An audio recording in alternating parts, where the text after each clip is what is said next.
আজকে আপনাদের একটা ইন্টারেস্টিং কাহিনী শোনাই, মস্তিষ্কের অভ্যাসগত কারণ।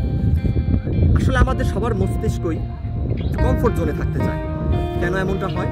কারণ আমাদের মস্তিষ্ক খুবই অলস এবং সে কখনো কোনো প্রেশার নিতে চায় না, প্রেশার নিতে সে ইচ্ছুকও না। কেন এমনটা হয়? ঠিক যখন ফর এক্সাম্পল আমরা যখন পরীক্ষার সময় 2 দিন পর পরীক্ষা, তার আগের রাতে আমরা প্রচুর পরিমাণে পড়াশোনা করি, তখন আমাদের ইচ্ছে না হলেও সিলেবাস কমপ্লিট করতে হবে এবং পড়তে হবে, এই ভেবে আমরা তখন সারা রাত জেগে পড়তে পারি।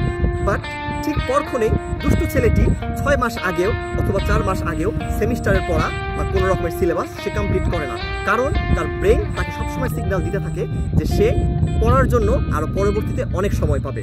এটা তার মস্তিষ্কের অলসতার কারণ।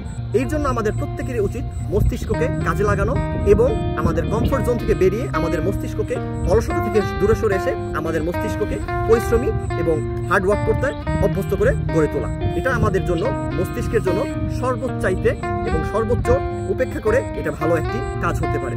এরকম গুরুত্বপূর্ণ ভিডিও পেতে আমাদের চ্যানেলটি সাবস্ক্রাইব করুন, লাইক করুন।